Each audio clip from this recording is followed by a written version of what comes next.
Hello viewers, welcome my channel bright education. बच्चाको लागि healthy food oats कसरी एम्मी बनाउन सकिन्छ, जुन बच्चाले सजिलैसँग नाइ नबनिकन खान्छ, त्यो टिप्स आज सेयर गरेको छु। यसको लागि म हजुरलाई 1 टेबलस्पुन 2 टेबलस्पुन ओट्स, 1 टेबलस्पुन हनी र केही ड्राई फ्रुट्स र 1 कप मिल्क लिएको छु। क्वान्टिटी हजुरले आफ्नो आवश्यकता अनुसार घटाउन बढाउन सक्नुहुन्छ र ड्राई फ्रुट्समा पनि हजुरले छोकडालाई पनि एड गर्न सक्नुहुन्छ। छोकडाले बच्चाको वेट बढाउनको लागि एकदमै हेल्प गर्छ। मैले सबै ड्राई फ्रुट्सहरूलाई यसरी मसिनो बनाएको छु। हजुरले मिक्सरमा पनि बनाउन सक्नुहुन्छ। र मैले प्यान बसालेर ग्यासलाई अन गरिसकेको छु। अब यसमा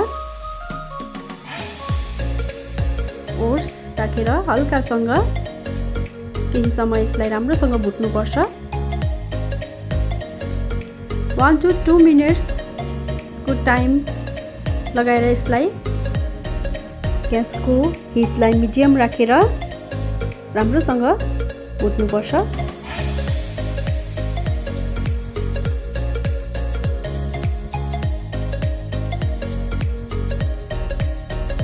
र अब यसमा मिल्कलाई एड गर्नुहोस्। मिल्कलाई एड गर्दा एकदमै केयरफुल हुनु होला, धेरै नै तातो हुन्छ।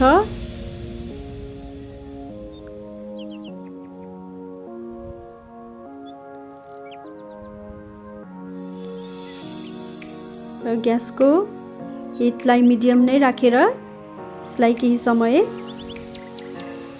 पाक्न दिनु होला।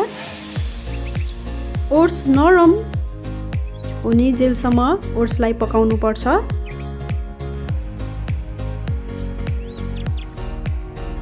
मैले यसमा मसिनो बनाएको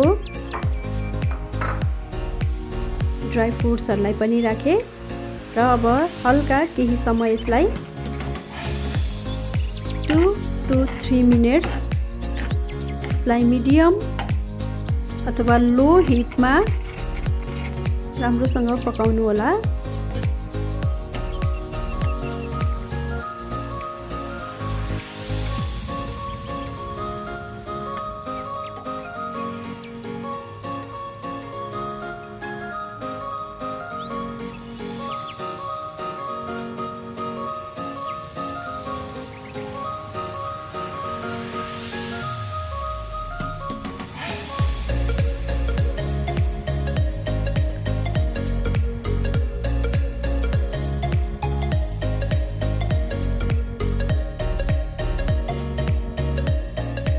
यसरी हाम्रो ओट्स अब बनेर रेडी भइसक्यो।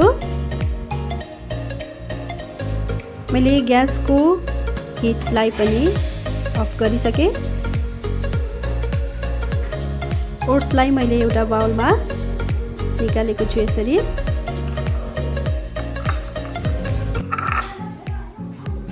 र यसमा मैले घिलाई एड गरेँ। घिलाई यसरी पछि एड गर्नु भयो भने ओट्स एकदमै टेस्टी हुन्छ। र अब यसमा हनीलाई पनि एड गरेँ र अब यसलाई राम्रोसँग मिक्स गरिसकेपछि यो एकदमै टेस्टी हुन्छ। यदि हजुरले घिलाई फ्राई प्यानमा नै हालेर बनाउनु भयो भने घिको टेस्ट त्यति थाहा पाउँदैनन् जति हजुरले यसरी बाउलमा घिलाई मिक्स गर्नुहुन्छ। बच्चालाई घिको स्मेल र टेस्ट एकदमै मनपर्छ, जसले गर्दा सजिलैसँग बच्चाहरूले ओट्स खान्छन्। आजको भिडियो हजुरलाई कस्तो लाग्यो? भिडियो हेरिदिनु भयो त्यसको लागि म थ्याङ्क यू सो मच। यदि भिडियो मन पर्यो भने भिडियोलाई लाइक तथा सेयर र मेरो च्यानललाई सब्सक्राइब गर्न नभुल्नु।